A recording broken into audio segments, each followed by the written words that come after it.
This week's announcement from the Fed couldn't be worse news for the future of the housing market. Fannie Mae this week said that they see dark days ahead. They've revised their 2022 housing outlook yet again. I think it's the fourth time that they've done so. And some of the worst implications that we are going to be in a very serious housing recession, possibly depression, that we haven't seen for a very long time, came out in the news that the Fed announced that they are really going to pull back from backstopping the mortgage market next month. Since September could spell some of the highest interest rates that we've ever seen if the bearish effects on interest rates holds out. And this could not be worse news because every single economist, including National Association of Realtors, is pinning everything that's going wrong in housing right now on the fact that interest rates has squeezed Americans out of the opportunity to buy homes. So if you pack all this news together, and I'm going to tell you why the Fed's announcement is disastrous really for housing prices, is because for now, going back May 23, so 90 days straight, according to Redfin across all metro areas, we've been seeing every single, the median sale price for houses has been on a descent. It's been falling now for 3 straight months without reprieve. Now, with that being said, we've even had a little bit of a relief. You'll remember in June, housing and interest rates for housing went up into the mid-high 6% range. And then in the last month or so, it came down. It actually fell to the high, like 4.99, jumped right out of that really fast and has really kind of been in the mid 5% range most of the last 30 days. And none of that has had any effect. Housing supply across most markets nationwide is going up. And with that being said, we have to look at the recent minutes of the Fed committee meeting that just took place, because one of the things that I was really concerned about is how much the Fed really had their hands around the interest rates the way they are, and have they really let off the supports that they've had in place that's helped this housing market not crater further with even higher interest rates. And the fact of the matter is, with the announcement this week, they've had supports on the economy over the last 2 to 3 months, and they actually came out and said September, game changer. They're going to stop affecting supply and demand in the MBS, the mortgage-backed security market. Now, if you haven't been paying attention, or if you've been really concerned about interest rates because you've been seeing the Fed rate rather, increasing, the Fed rate, as these 75 basis point jumps, these areas that they've been tinkering with the rate, bringing it up steadily since the beginning of this year to try to get a handle on inflation. Understand this, it is not the Fed rate that's necessarily coupled to mortgage rates that really is impacting the interest rate that we have in the street level, okay? It's not that. The Fed has been affecting the actual housing interest rates by affecting the supply and demand of mortgage markets. So, without going too much into this, if you have a marketplace for oranges and the economy gets really bad and orange sales go down, imagine the Fed as being some big semi-private, semi-public entity that comes in and starts buying up tons and tons of oranges, so all the fruit stands have, a thriving business, okay? So that more orange trees are producing more oranges and farmers are producing more oranges, and the market just keeps moving, and it greases the economy, if you will. So over the past 2 years since COVID, the Fed's been buying approximately $40 billion of MBS. So they've been in the marketplace producing tighter demand, and such, the outcome of that is interest rates fall. Okay, so interest rates stayed historically low.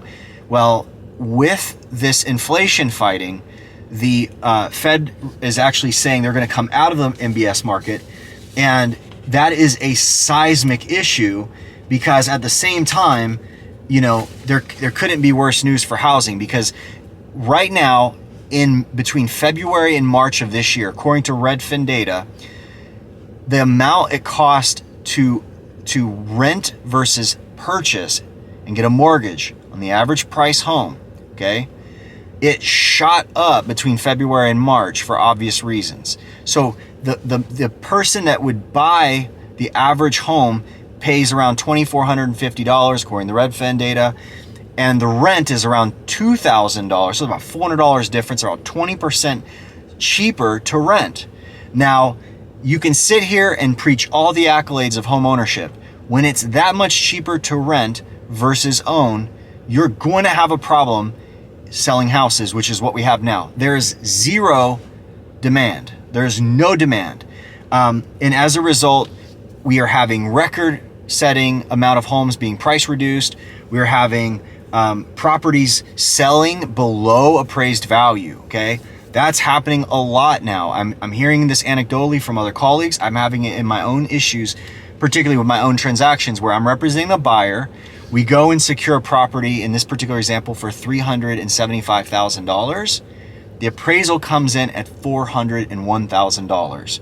And one of the biggest challenges that we're having when economists look at the stagnancy in the marketplace right now, where it's less turnover, less buyers are involved, and it's happening in epic amounts on the ends of the market. So the entry priced homes and the ultra luxury priced homes, the ends of the market are being most impacted, okay? And those are the ones you're seeing the most of the supply increase. Those are the ones where you're seeing more price reductions. Those where you're seeing longer down market times. And you're having a little bit of a healthier marketplace in the middle, which is, you know, your mid-range marketplace, which is an equity market, okay? We call it an equity market because people buying in that category usually are moving from somewhere else. They had equity from the sale. So they have a lot of cash they're putting down on that next purchase, and they're not necessarily using high amounts of mortgage money, okay? But how long is that really gonna last? I mean, a lot of this market energy that we've had was made from fake Fed influence of the economy. We had stimmy checks going to everybody. We had PPP payments going to everybody.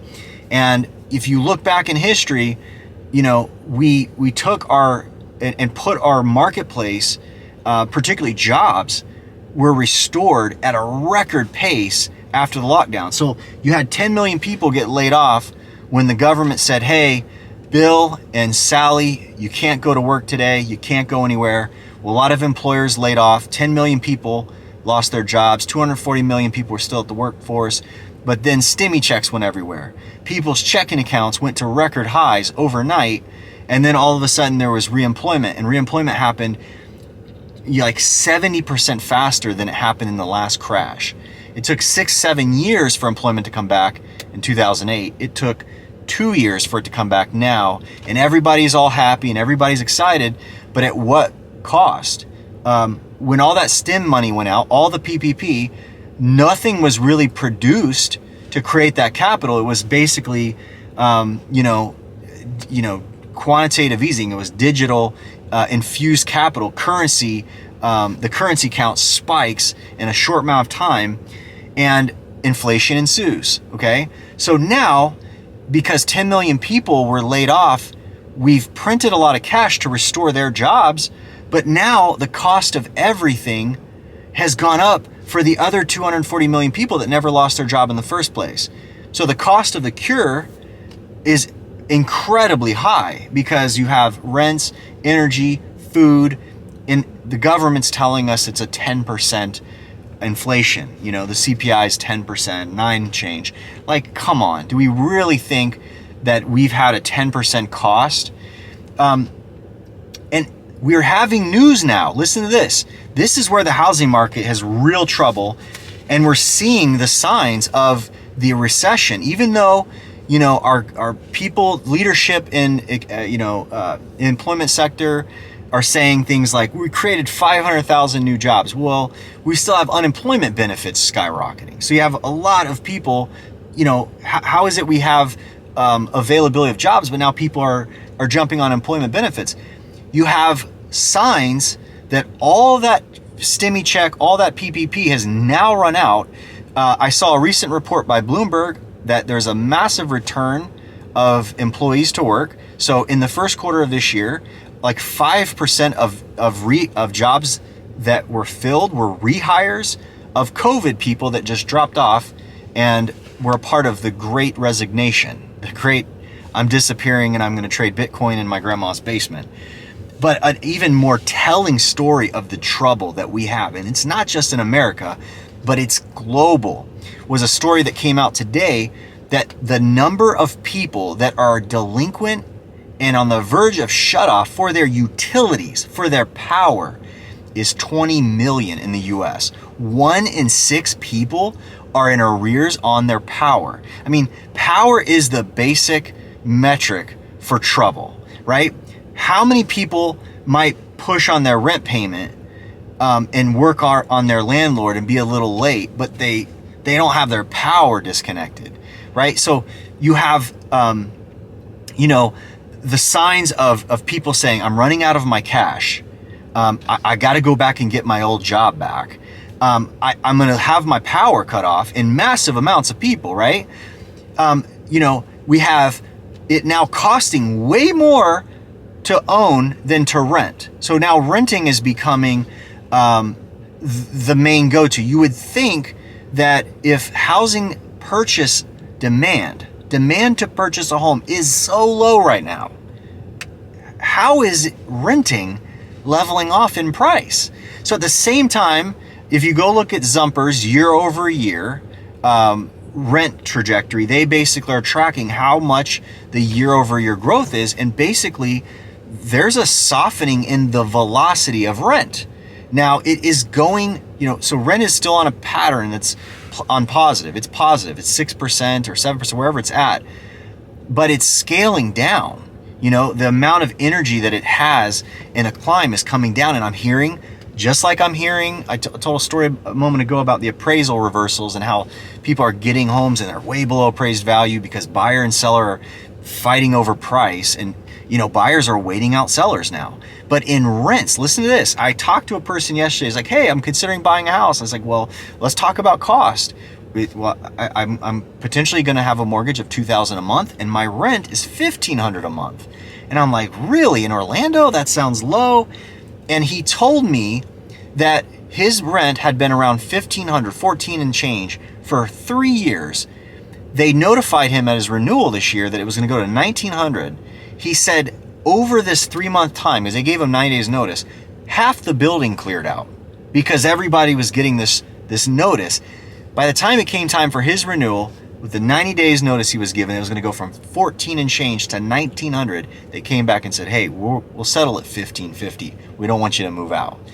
So, you have these situations where rents have gotten, they've pushed them too far.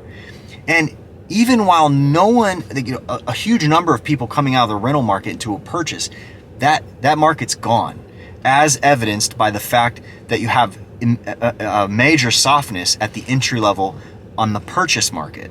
Remember, I told you earlier, the entry market, people going from a rental, buying their first home, that piece has been decimated. The dangers of that is it takes people getting into the bottom of the market to move everybody who's further up on the ladder. They don't move up if no one's coming into the market to drive these numbers up, because there has to be trade up for people to gain equity and to grow. So it leads us to believe, like, you have an issue right now in the market. This is where price is going to get hammered further, okay?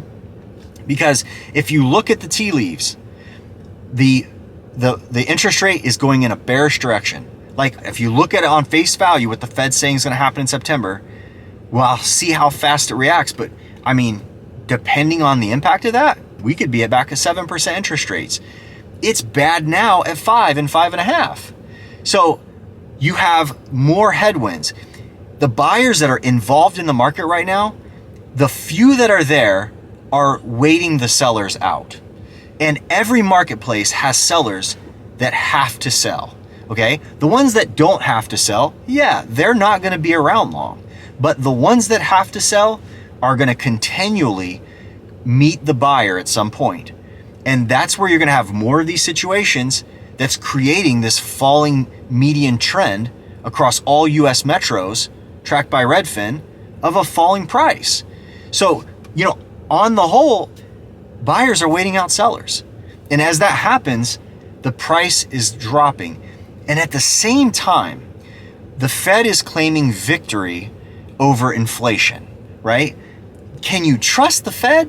I mean, can you trust the Janet Yellens of the world, who a week before we hit the second quarter announcement that 2 quarters in a row we had negative GDP? A week before that second announcement, Janet Yellen was saying, I see no sign of recession. I see no cause. And then what? They changed the definition of recession. So, when you're looking at, this situation that's unfolding, one thing that you're seeing is that the economists that have the ability to put their information in print, they're constantly downgrading what they're saying. The government is saying that there's not a crisis in labor, and yet if you look at how many major companies have laid people off, Wayfair just came out and announced their 5% reduction in workforce. There was an announcement of 11 different companies printed recently that there were major reductions in workforce, mostly real estate related. You got Compass, Remax. You have private lenders are going out of business, large ones. And then, the trickle-down effect of the housing industry at large, where you have builders pulling back on how much they're building. There's the whole construction workforce. You have, again, some information coming out that's devastating for mortgages are going way down. We're going down like 40% in application levels this year, where way less money is being lended, So a lot of the economists are now saying that there's a huge problem in mortgage because the top 2/3 of all of the mortgage enterprises are non-banks. So the major players, the majority of the major players, they're not banks. And their point being is that they're way less capitalized. They're not ready for what's coming.